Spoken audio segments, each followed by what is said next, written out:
welcome back. Yes, you are tuned in to this week's episode of She. I am the fabulous Cimarron. I am sitting here with an awesome crew of ladies. We've got the neo songstress, Angeline, in here. We definitely want y'all to check out her music. Check her out. Where can they find out more info, Angeline? Well, the music itself they can get at Reverb Nation / or backslash, I never know which one. Angeline, Angeline, no A, Angeline. And I'm on Facebook also, so it's Angeline Neosoul, Neosoul. Awesome, awesome. So we definitely want to support our local artists here. Angeline is very fly, so get at her on Facebook. So your friend request should definitely go up, be up humans. Yes, yes. All right, I've got the lovely Miss Samandy here. And where can they get some info off of you? You can go to my MySpace, myspace.com, facebook.com, or twitter.com/Samandy, CYMANDYE, or check out the company I roll with, Elusive Media, elusivemedia.com. All right, now y'all doing anything within the community for the holidays coming up? Because I know you really are a big supporter. I mean, I didn't know if you had something working in the backdrop.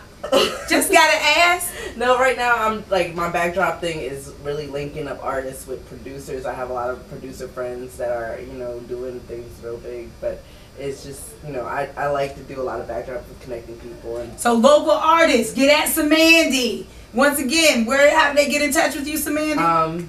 Samandy, you know, CYMANDYE. That's my Facebook, MySpace, Twitter. You can reach me all there. Okay, yeah, because I'm not into the local artists. I'm always into my international thing. So therefore, I believe in connecting cultures to music, and we all have a place on the team. So just keep that in mind. You can always hit me up on Facebook, Cimarron.Owens. I do need to make a page for the fabulous Cimarron. But last but not least, we've got Miss Christina. Hello, how are you today? Al, do you want to let anybody know how they can tweet with you? They can tweet. That's okay. Tweet. They can tweet me at Chris_Ace1 at Twitter.com.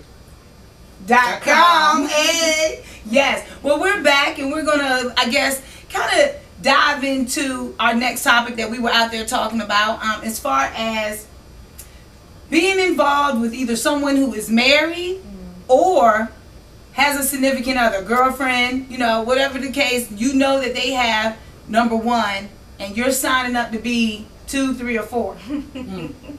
No, because we've all done it. I've done it. Yeah. You know, I'm not going to sit here and act like, you know, I'm holier than thou. I'm not Mother Teresa. I've done it. And, you know, at the end of the day, I feel now, and I just want to know, because this is what our candid conversations are about, ladies. You know, I feel like I had to go through the evolution of Cimarron and kind of reevaluate my self-esteem and the way that I looked at myself. Because that really, it was going to determine what I allowed into my life. Yeah. So, I mean, is it a self-esteem thing or anything goes? Is it all good? Because I know you were even talking about marriage, whereas in, you know, what if somebody you met, their marriage was a business relationship, partnership? Does that mean that it's okay to have a love interest outside of that marriage? I mean, it depends, because like even with military men, you know, it's like I know some people in the military just get married to get that extra money. Right. So it's just like, if that's the situation, like, you know, and you have a relationship with the wife and it's just like we have an understanding, then that might be a different story. But as far as like being involved with a married man that his wife doesn't know, like, it's.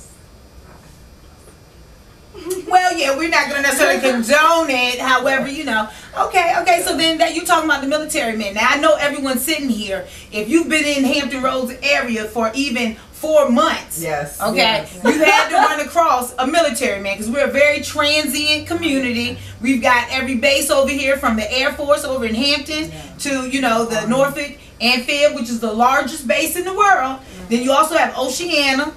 You know, you got Fort Eustis. You know, you've got so many bases over here. So, throughout your encounters here in Hampton Roads, what would you say, you know, your experience? Share some of your experience of dealing with these military men. You know, because my daddy's friend used to always say, Mr. Joe used to always say, watch out for the military men, because they probably have a whole different life. I see y'all grabbing for the drink. You gotta take a sip on this one. Come on, Angeline. Honestly, I have sworn off military men. And What? a lot of people said I probably missed my husband swearing off military men, but I found in this area they just kind of play games, and the way that they see it is like, well, I'm leaving, so you know what's the point? So I mean, yes, there is the good things about it, benefits, and you know, extra income coming and everything. But I don't think a lot of the women are ready for it. You signing up for a lot of heartbreak to me. Right. Well, I mean, that's been my experience. You know, I know people, I have friends who are also married to the military and they have a great relationship. But, you know, I just always wonder, you know, there's always a flip side of every coin, you know. Yeah, you know, if you're not the wife, then who are you? In a military man? Because at the end of the day, some of us are out here and we're having intimate relationships and we don't even know the boy's mama name. Exactly, because they all the way in Seattle or South they might have a Carolina. girlfriend at home from wherever. And is that their name? You know, can you know, you call them? Just let me see your birth certificate. Exactly. Let me talk to mama might lie just for the well-being. Let me know what county you was born in. Okay. My dad did 21 years in the military, and I love my dad to death, but he was a rolling stone. I guess that's the way you see it. So a lot of times, that's history shows that's what military life is sometimes about. And I give kudos to the military wives because they hold it down. Right. I don't want to sign up to be one. No, and I feel you. I mean, it's like dating celebrity, you know. Yeah. It's like you're dating someone that's on tour constantly. So I think honestly, a military man and someone that's in the music business is really no different. It takes a special type of person to be able to deal with a person that's gone. You have to be built for that. Right. You know, your man's going to be gone 6 to 8 months a year. You have to be really built for that. And I don't think that, I mean, I dated a military man before that. It's not my cup of tea. Right. Because you can't even talk to them when you want to. Exactly. It's not even like, you know, they're on the NBA team or something. You can't even talk to them. No cell phone, internet, that's not even, I mean, you can't reach out and touch. So it's like, you can't even fly to them. Right. I mean, can I come to Dubai? That's what I'm saying. Let me get a benefit or a perk. Tax free. Other than the commissary. Yeah. Twice a month, 3 times a month. Can't even get that. Well, at least you get health benefits now. Yeah, you can you ain't gonna die on them. Commissary. But then again, they're practicing. Are they practicing or what? Is that what the VA hospital is known for, practicing? Yeah, that's what I've heard. Yeah, let's not talk about that. Just wondering. That is too funny. Okay, well, even, how about this in relationships? What have y'all found as far as, you know, how do you select someone to be intimate? That's a lot. Is there criteria? Do y'all have, you know, is it like King's Dominion? You got to be this tall to ride the ride? I mean, is To it? be honest, I don't think I really have a type. You know, everybody always talks about what their type is. Yeah. Okay. But unfortunately, I think a lot of women find themselves in the whole situation, same guy, different name. Okay. Where you find yourself repeating history. Mm-hmm. So unfortunately, I don't know how I choose, but I do tend to choose the same ones. Okay. And unfortunately, you know, I don't. You know, the premarital sex, you know, don't want to condone that. But, I mean, you do find yourself with that type that you're working with what they have to offer. And you want to make sure that it's something that you get out of it or you just cut it off. Now, have y'all found that you've been selecting people that remind you of your father?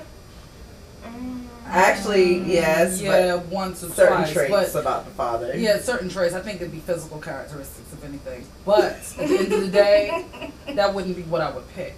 Well, you know, because I ended up finding myself with a guy one time that my dad was March 6th, he was March 4th, and he was mean as a snake, and so was my daddy. You know what I'm saying? So it really made, I was like, how in the world, out of everybody in Hampton Roads, how did I wind up with him? You know, someone like my father. So you just wondering if that, you know, if you had found that at all, you know.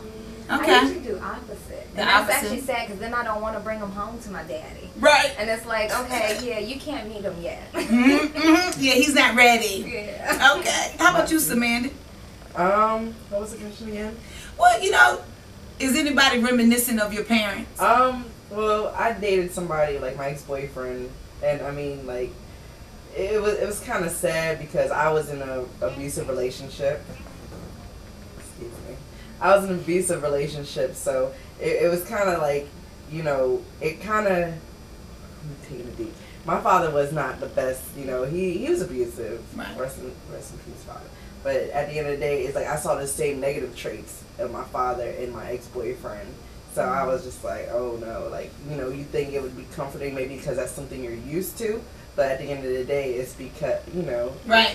It's not always good. Right, because it's like that negative reinforcement almost. You were attracted to, because it reminded you. Yeah, you were drawn to the negative. Yeah. I've been through that, I've been through that as well. And it's all about going through these experiences for us to realize that, you know, hey, guess what? I may be going down this road because it was nostalgic, because it reminded me of my father or my grandfather or my uncle, someone that you might have been close with, but in actuality, it may not be healthy. Yeah. Or it could have been that you didn't have your father in your life, so you draw the negative energy that was missing. Mm-hmm. That I feel personally in my own life. I went through that. You know, like the things that my father did that I wouldn't respect or wouldn't want to be involved with, I kind of drew that to me. Okay. You know what I mean? Inadvertently, not intentionally. Right. But I drew it, and like when all the cards were put out on the table, I started seeing, well, dang, he's kind of like this, and he does that, and then you start thinking, well, dang, my father wasn't around, and this is all that he did. It would kind of like balance out. I was like, okay, he's not supposed to be for me. Right. But go ahead. No, but that's good though. No. That's what it's all about. That's what she is about. You know, talking about these topics that, guess what? Sometimes you can't express them to anybody. Sometimes it's uncomfortable to even talk to your man about it, because then you've got to worry about how he's going to receive it and take it. You know, so no, that's what it's all about. And I appreciate y'all for sharing. Well, you know what? We're going to take a quick break, and we will always be right back. So don't you go anywhere. Why do I keep waiting?